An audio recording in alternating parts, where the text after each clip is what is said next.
First Contact Protocol. Admiral Corvin Thale stood with practiced authority on the command deck of the Sovereign's Fist. His scaled hands clasped behind his back as he surveyed the tactical display before him. The crimson glow of the holographic interface cast harsh shadows across his angular Zeltharian features, highlighting the battle scars that marked him as a veteran of 17 successful planetary conquests. "Distance to target?" he asked, his voice carrying the weight of absolute command. 47,000 kilometers in closing, Admiral," reported Subcommander Voss from his position at the tactical station. The younger Zeltharian's excitement was barely contained. This would be his first encounter with the mysterious species that had recently emerged onto the galactic stage. "The vessel appears to be alone, sir. No escort ships detected within sensor range." Thale's lips curled into what might have been mistaken for a smile on a human face, but on his reptilian features it looked distinctly predatory. "Excellent. Signal the fleet to assume standard hunting formation. I want them to see the full might of the Zeltharian Empire before we make contact." The Sovereign's Fist was the pride of the Imperial fleet, a behemoth stretching nearly 3 kilometers, from bow to stern, bristling with enough firepower to reduce a medium-sized planet to asteroid debris. Around it, 36 additional warships maneuvered into position with the fluid precision that had made the Zeltharian military the most feared force in known space. "Target analysis complete, Admiral," Voss announced, his voice tinged with disappointment. "The vessel registers at approximately 800 meters in length. Hull composition appears to be basic titanium steel alloy with ceramic plating. Power signature suggests conventional fusion reactors. No detectable shielding systems or phase technology." Thale's satisfaction deepened. The reports from their intelligence networks had been accurate. This new species, these humans, were primitives who had barely achieved interstellar travel. Their conquest would be swift and decisive, adding another trophy to the Empire's ever-expanding collection of subjugated worlds. "Visual contact established," announced the communications officer. The main display flickered, revealing the human vessel in stark detail. It was sleek by primitive standards, its white hull marked with blue insignia and what appeared to be text in their alien script. The name UES Wanderer was emblazoned across the bow in characters that seemed almost childishly simple compared to Zeltharian war glyphs. "Open a communication channel," Thale commanded. "Let us begin the standard conquest protocol." The display shifted, showing the interior of the human vessel's command center. Thale found himself studying his first living human with clinical interest. The creature at the center of their bridge was smaller than he had expected, perhaps 1.75 meters in height, with the pale skin and sparse bodily covering typical of their species. Her hair was a dark brown color, pulled back in a functional style that reminded him of military efficiency. What struck him most were her eyes, a piercing blue that seemed to hold depths he hadn't anticipated. "I am Admiral Corvin Thale of the ESU, Zeltharian Empire," he announced in the universal trade language, his translator converting his words into the mathematical concepts that allowed communication between species. "You will power down your weapon systems and prepare to be boarded. Your vessel and crew are now property of the Empire." The human, their captain presumably, regarded him with an expression that was difficult to read. No fear, which was unusual. Most species showed some degree of terror when first encountering Zeltharian warships. Instead, she seemed almost thoughtful. "I'm Captain Nix Ashford of the United Earthship Wanderer," she replied, her voice steady. "I'm afraid there's been a misunderstanding, Admiral." Thale's mandibles clicked with amusement. "The only misunderstanding, primitive, is if you believe you have any choice in this matter. Your species' home system has been marked for conquest. You will serve as an example to—" "Admiral," Captain Ashford interrupted gently, "before you continue, I should mention that we've been monitoring your Empire's expansion for quite some time now. We know about the Catherian massacre, the subjugation of the Nexus worlds, the systematic extermination of the Crystal Singers." The temperature on Thale's bridge seemed to drop several degrees. "Impossible. Your species has only achieved interstellar capability within the last standard cycle. Our intelligence networks would have detected any—" "Your intelligence networks Ashford said with what might have been sympathy, have some significant blind spots. You see, when you scatter refugees across the galaxy, when you force survivors to flee their homeworlds, they tend to find each other, and sometimes they find species willing to listen. Sub-Commander Voss looked up from his console, confusion evident in his posture. Admiral, I'm detecting some unusual energy signatures from the human vessel. Their power output is fluctuating in patterns I don't recognize. Thale waved dismissively, though something cold was beginning to form in his chest. Probably primitive. Reactor instability. Continue monitoring. He turned back to the display. Whatever information you think you possess is irrelevant, human. You face the might of the Zeltharian Third Fleet, Ashford finished. 37 vessels, including the Sovereign's Fist. Approximate total crew complement of 47,000. Standard hunting formation designed to maximize psychological impact on inferior opponents. She paused, tilting her head slightly. Did I miss anything? The silence on Thala's bridge was absolute. Even the subtle hum of the ship's system seemed muted. You see, Admiral, Ashford continued, we've had very good teachers. The Cytherians who escaped your purges taught us about military tactics. The surviving crystal singers shared their knowledge of harmonic resonance technology. The Nexus refugees showed us things about quantum engineering that your scientists haven't even theorized yet. Sir, Voss's voice cracked slightly. The human vessel is changing. Thale spun toward the tactical display and felt his blood turn to ice water. The Wanderer was indeed changing. Its hull was flowing like liquid metal, expanding and reconfiguring itself. What had been a simple exploration vessel moments before was transforming into something far more complex. Weapon ports were appearing along its flanks, not the crude projectile systems they had expected, but elegant arrays that pulsed with energies their sensors couldn't properly categorize. The crystal singers have such beautiful voices, Ashford mused as her ship continued its metamorphosis. When they sing to metal, it remembers how to dance. The Wanderer had nearly doubled in size and was still growing. More disturbing, it appeared, to be occupying multiple dimensional states simultaneously, creating overlapping images that made Thala's eyes water when he tried to focus on them directly. Cytherian phase technology, Ashford explained helpfully.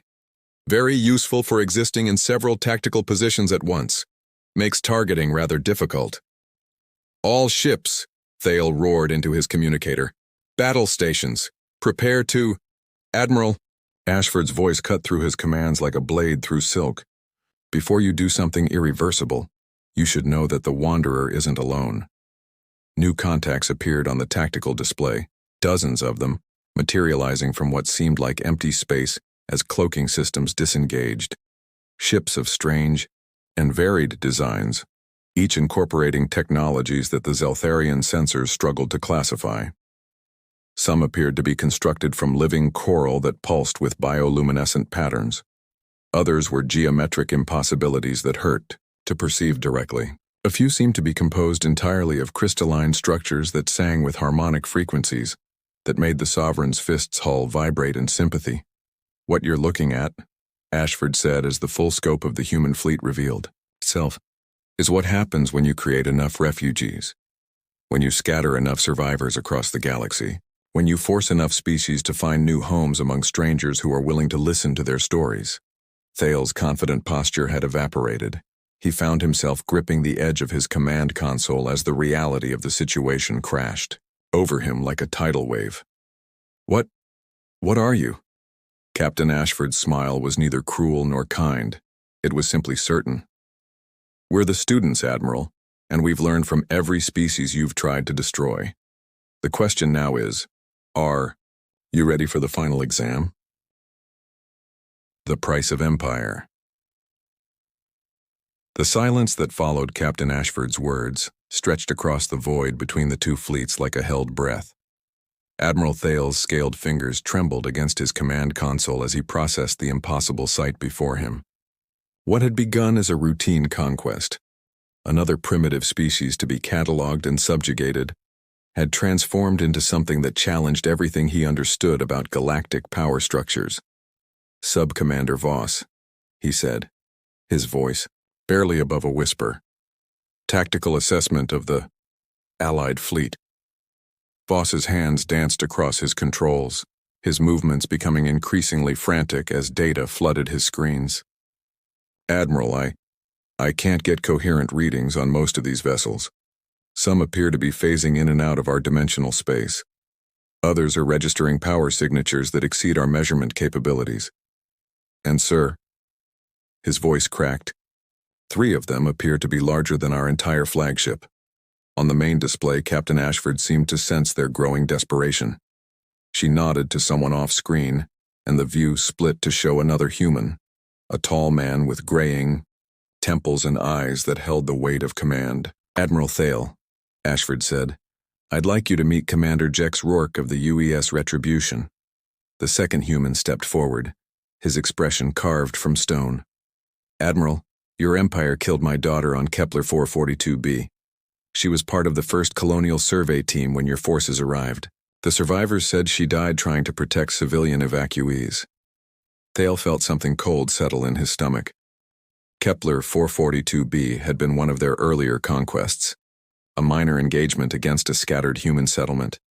He barely remembered the details. It had been routine, efficient, forgettable. Commander Rourke has spent the last 3 years building something special, Ashford continued. Would you like to see it? A new contact appeared on the tactical display, and Thale's legs nearly gave out beneath him. The Retribution was a monster, easily 4 kilometers long and bristling with weapon systems that incorporated technologies from across the galaxy. Its hull appeared to be constructed from the same adaptive materials as the Wanderer, but on a scale that defied comprehension. Cytherian phase metal hull, Rourke explained with clinical precision, integrated with Crystal Singer harmonic weaponry. Nexus quantum drives provide instantaneous positioning anywhere within a 20 light-year radius. And the reactor, he smiled, and it was not a pleasant expression. Well, the Ethereal Collective taught us some very interesting things about zero-point energy extraction. This is impossible, Thale breathed. The technological integration alone would take centuries to, unless you have teachers who are highly motivated to see their oppressors brought to justice, interrupted a new voice. The display expanded again, showing a figure that made several Zeltharians on the bridge recoil in recognition. It was a Cytherian, one of the supposedly extinct species the Empire had systematically exterminated decades ago. The being's crystalline features caught the light of their ship's systems, creating prismatic patterns that seemed to shift between dimensions. When it spoke, its voice carried harmonics that resonated in frequencies the Zeltharian ear couldn't naturally perceive. I am Elder Cathera of the Unified Liberation Front, the being said, each word carrying the weight of absolute conviction. I speak for the 17 species your empire attempted to erase from existence. We have been preparing for this moment for a very long time. Thale's mandibles clicked involuntarily. The Cytherians were exterminated. Your reports confirmed that you destroyed our homeworld and scattered our fleets, Cathera corrected. What your reports failed to mention was that 17,000 of our people escaped in refugee ships that spent decades searching for allies, for species willing to stand against the Zeltharian tide. The tactical display updated again, showing the true scope of the assembled fleet.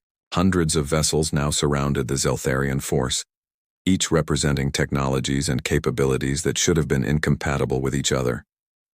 The beautiful thing about desperation, Captain Ashford said, her voice carrying across the communication channel, is how it motivates innovation. When the Crystal Singer's homeworld was burning, they had nothing left to lose. So they taught their harmonic technologies to anyone willing to listen. When the Nexus worlds fell, the survivors shared their quantum engineering secrets with the refugee fleets that rescued them. Commander Rourke picked up the narrative seamlessly. When the Ethereal Collective was driven from their dimensional plane, they found sanctuary among human colonies. In return, they showed us how to manipulate space-time itself. Sub-Commander, Voss looked up from his console, his face pale with fear. Admiral, we're being targeted by everything. I'm reading weapon locks from vessels I can't even properly scan. Thale's mind raced through tactical possibilities, each one more hopeless than the last. The Zeltharian Empire had built its power on technological superiority. Their weapons, their shields, their faster-than-light capabilities had always exceeded those of their enemies. But now they faced foes who had combined the best technologies, from 17 different civilizations, guided by species who had intimate knowledge of Zeltharian weaknesses. "You want to know what we learned from your victims?" Ashford asked, as if reading his thoughts. "The Meridians taught us that your hull alloys become brittle when exposed to specific harmonic frequencies. The Void Dancers showed us how to predict your tactical patterns. The Singing Mountains of Altair revealed that your faster-than-light drives have a fatal resonance frequency." As if to demonstrate, one of the crystalline ships in the Allied fleet began to emit a low, haunting note. The Sovereign's fist shuddered, and Thale could hear similar groans of structural stress from across his fleet as the harmonic frequency found its target. "Stop," he commanded, his voice cracking with desperation. "We can negotiate. The Empire is willing to discuss." The time for negotiation ended when you fired on the first refugee ship. Elder Cathera interrupted. "When you enslaved the children of conquered worlds. When you decided that your empire's expansion was worth the genocide of entire species." The singing stopped, but the message was clear. The Allied fleet could have destroyed the Zeltharian force with that single, sustained note. Instead, they had chosen to make a point. "However," Captain Ashford said, her tone becoming businesslike, "we're not here for wholesale slaughter. We're here to offer you the same choice you've given to 17 other species. Surrender and live as subjects, or fight and face extinction." Thale's laugh was bitter and short. "Subjects? You expect the Zeltharian Empire to bow to a coalition of refugees and primitives?" "Not refugees," Commander Rourke corrected. "Survivors, and not primitives. Students who learned from the best teachers in the galaxy. Your former victims have been very educational about your weaknesses, Admiral. Very educational indeed." The tactical display showed movement throughout the Allied fleet. Weapons that existed in multiple dimensions simultaneously trained on Zeltharian vessels. Ships that seemed to be constructed from living matter pulsed with bioluminescent threat displays. Geometric impossibilities rotated through angles that shouldn't exist, each movement suggesting capabilities beyond Zeltharian comprehension. "You have 60 seconds to decide," Ashford announced. "Power down your weapons and surrender your fleet, or we demonstrate what 17 species learned from their encounters with Zeltharian mercy." Thale looked around his bridge at the faces of his crew. These were warriors who had conquered star systems, who had never known defeat. Now they stared at their instruments with expressions of barely controlled terror. "Sir," Voss whispered, "our tactical computers can't even calculate odds against this force. The variables are incomputable." Through the viewport, Thale could see the lights of the Allied fleet. Hundreds of vessels representing technologies and alliances that challenged everything the Zeltharian Empire had built its power upon. Each ship was a testament to the survival of species his people had tried to erase, now united in purpose and overwhelming in their combined might. "This isn't how empires fall," he said quietly. "No," Elder Kithera agreed, her crystalline features reflecting the light of burning stars. "This is how empires are held accountable." Admiral Corvin Thale closed his eyes and made the hardest decision of his military career. When he opened them again, his hand was moving toward the fleet communications panel. "All Zeltharian vessels," he announced, his voice carrying across the tactical network. "Stand down. Power down all weapons systems and prepare to surrender." The last word tasted like ashes in his mouth, but as he spoke it, Thale realized something that would haunt him for the rest of his life. For the first time in Zeltharian history, they were about to learn what it felt like to be conquered. The vast darkness of space, the age of the Zeltharian Empire, quietly came to an end.